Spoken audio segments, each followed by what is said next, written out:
Hanami ir sena Japāņu tradīcija, ziedošo ķiršu jeb sakuru vērošana, kas simbolizē pavasara atnākšanu un dabas skaistumu.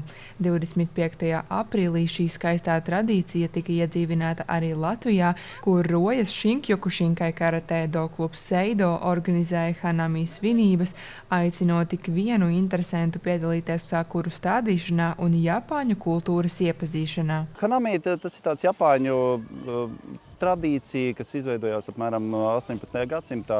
Tie ir tādi ģimenes pasākumi, kad Japāņi iet sakuras dārzos, izklāj zilus paklājus, ēd dango, tādas rīsas klimpiņas saldās un vienkārši pavada vērojot sakuras ziedēšanu, kas simbolizē no vienas puses krāšņumu, no otras puses arī šo te dzīves ātro ritējumu, jo sakuras zied salīdzinoši īsu laiku. Un tieši tāpēc mēs arī nolēmām, ka mēs arī varētu parādīt gan bērniem, gan arī rojiniekiem, ka karatē nav tikai sports un cīņa, ka tas ir arī nedaudz plašāk, ka tas arī ir par kaut ko skaistu.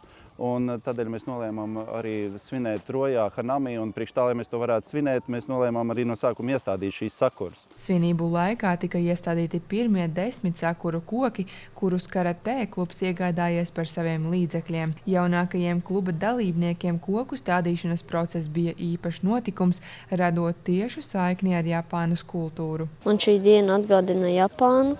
Es jūtos nedaudz uztraukts, jo mēs stādīsim sakuras.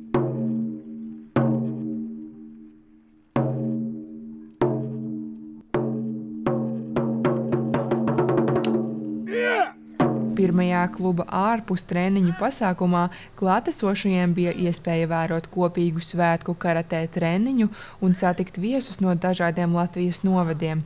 Latvijas Kjokušinkai karatē do federācijas prezidents uzsver, ka šādas tradīcijas apvieno kultūras. Manuprāt, tas ir tāda apvienot divas kultūras, mūsu latviešu tādu spēku un Japāņu tradīcijas. Un kā mums karatē māca, īstais spēks sākas ar disciplīnu, spēju izturēt kaut kādas grūtības un soli pa solim tā kā lēnam augt uz priekšu. Tāpat ir arī ar sakurām, kad viņas lēnā garā izaug un beigās uzplaukst un izveidojas tas skaistums. Šis ir pirmais vēsturiskais brīdis.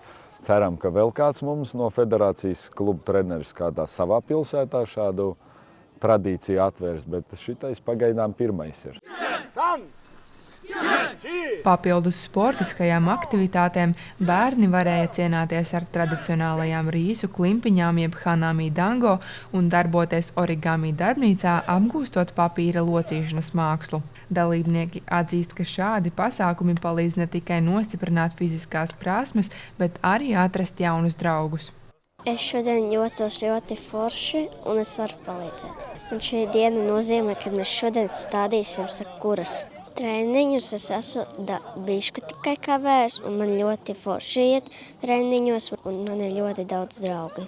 Lai gan šogad sakuras Rojā vēl nav pilnziedā, kluba pārstāvji cer, ka šī kļūs par ikgadēju tradīciju, kurā pavasara skaistumu un mierpilnu atmosfēru baudīs arvien vairāk cilvēku.